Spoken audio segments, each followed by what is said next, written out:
Vous travaillez toutes les 3 pour des startups, vous venez du monde de la recherche. Ça se passe comment les relations entre les startups et la recherche quand on est dans une startup par rapport à peut-être l'idée que vous en aviez quand vous en étiez à l'extérieur? Vous avez quel ressenti? Sur la situation de passer de l'autre côté, finalement, d'être un chercheur et de devenir une start-up, comment ça se traduit maintenant par les relations avec les grandes institutions de recherche? C'est pas si simple, c'est plus difficile que ce que j'avais anticipé. Tous les gens qu'on connaissait avant, ça ne pose aucun problème.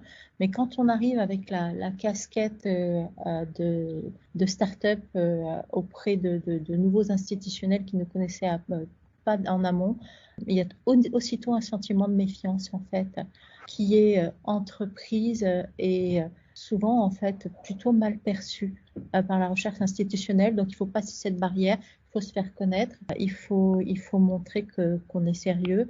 Nous, on a eu des certificats de validation à des niveaux parfois beaucoup plus élevés que ce qu'ont eu besoin de faire des chercheurs institutionnels. Et donc, il n'y a pas de raison. Oui, la recherche peut être portée aussi par des startups et des petites structures. Donc, effectivement, le chemin peut être un petit peu caillouteux, mais on y arrive quand même. C'est vrai que le passage du projet de recherche européen financé par l'Europe, validé par tout un tas de professionnels, au go-to-market et de proposer à des professionnels de santé et à des patients qui en ont besoin, qui l'attendent, qui sont prêts à payer pour, est très complexe et demande beaucoup de moyens. Et c'est vrai que ça suffit pas en fait. Le fait d'avoir toutes les preuves scientifiques. Moi, j'ai créé l'entreprise en février 2020 et je me suis dit quelque part les besoins arrivant de la Covid, cette aide de kinésithérapie à domicile qui peut même servir à la préparation au cancer, à la préparation à des opérations, qui est prouvée par tout un tas de chercheurs dans le monde entier, hein, parce qu'on travaille avec des chercheurs à Montréal, on travaille avec des chercheurs en Espagne, on travaille avec des chercheurs aux États-Unis. Et je me suis dit, ça va complètement accélérer la télémédecine. Ça y est, on y est. Maintenant, on peut mettre des soins à la maison. On répond aux déserts médicaux. Enfin, on répond presque à tous les paramètres de demande. Mais alors, pour pouvoir offrir en tant que petite structure ce système-là, il faut des moyens, il faut lever des fonds. Et en fait, on est bloqué par tout un tas de systèmes.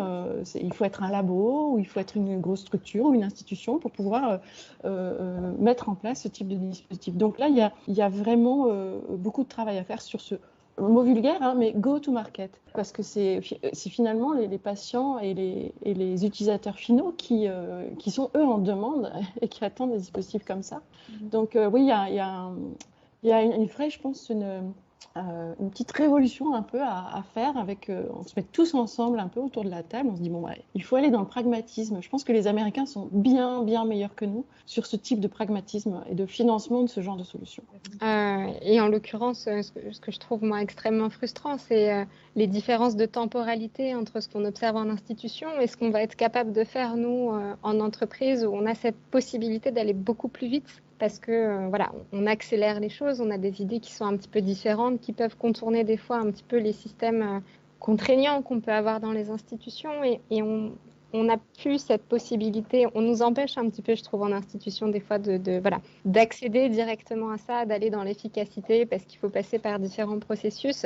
Et c'est vraiment dommage, parce que en tant qu'entreprise, et je pense que c'est pareil pour vous, Sophie, on a vraiment cette capacité de répondre à une problématique immédiate, à une demande qui va être immédiate, en y apportant une réponse efficace, adaptée et accessible à tout point de vue. Donc c'est un beau challenge à mettre en place et de belles perspectives d'évolution surtout.